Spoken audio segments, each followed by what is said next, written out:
Representing the dual console category, the Sea Chaser 27 HFC DC has an overall length of 27 feet 3 inches, a beam of 9 feet 6 inches, and a max horsepower rating of 600.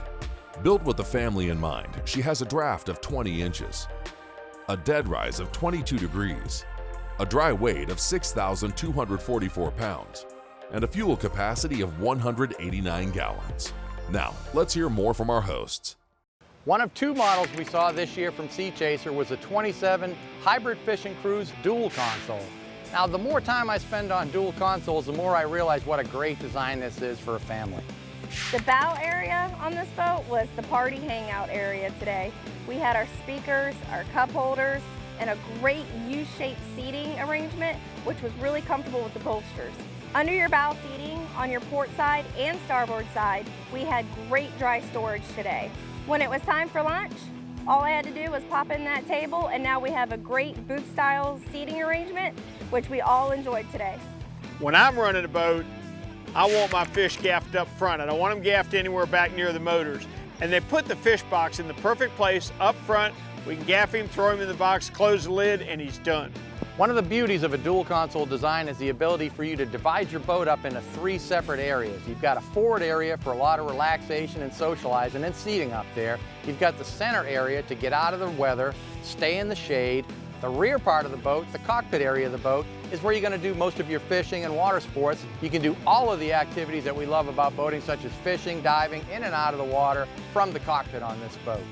It's big, it's roomy, it's got rod racks across the transom. The boat is a serious fishing machine with a lot more storage and seating than you're used to on a single console. Live wells have gone from being an add-on to a boat when you built it to a science all to their own. I believe they're best when they're round. Sea Chaser checked that box. And I think they're best when they're dark. And Sea Chaser checked that box with a blue live well with a clear lid to where you can see your bait in it. I like the design of the live well in the Sea Chaser 27 DC. I loved having the sink in the transom. You can just wash your hands off, go back to fishing without leaving a mess. I take so much tackle with me. I gotta be ready to live bait fish. I gotta be ready to pull ballyhoo, gotta be ready to bottom fish. They had such good tackle areas in the cockpit, it made the boat so easy to fish. George and Rick got their tackle station today, but guess what I got? I got my own personal galley today with a built-in grill. Not only did I have a grill, but I had a little refrigerator. I even had a spot for my garbage can. What a great setup. And that counter space on this was incredible. I had so much room to make lunch. I tell you what we're seeing more and more of on offshore fishing boats is these side doors. Now, when they first came out, I was really skeptical. Do I want that hole in my boat? Well, yes, I do. It makes it super easy for people stepping on and off the boat, whether they've been in the water or they're stepping in and off the dock. And when that fish of a lifetime comes along and you can't lift him over the gunnel, you can slide him through the door just as easy as pie. Getting on and off this boat at the transom, really easy with the telescopic ladder. Not only do you have a great ladder setup, but when you come in through that dive door, you've got your freshwater washdown. Talk about a really nice luxury feature on this boat is the seating on the port side behind the console. There's 2 seats, but it can convert into 1 lounge. Really, really comfortable, but that's not the best part. There's an electronic lift that lifts up the seat, and now you have even more storage. There's seating all around the boat. This boat goes from fishing to cruising in the blink of an eye. It's ready to do almost anything you want to do on the water. This boat ran like a champ. It tracked really well, and I was really appreciating that hardtop. I found it to be just at the right height. Sea Chaser brings a lot of luxury items that would normally be considered upgrades into the deal as a standard option included with every boat. I opened up that port side console.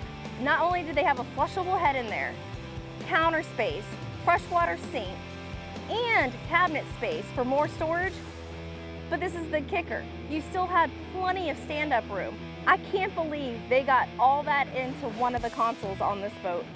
What I like about the starboard side console is that it was just clean and open. So it's whatever you want it to be. This boat is truly for the fisherman and the family man. And I can say that. I come from a line of pontoon boats. My husband and I really enjoyed them when our boys were younger.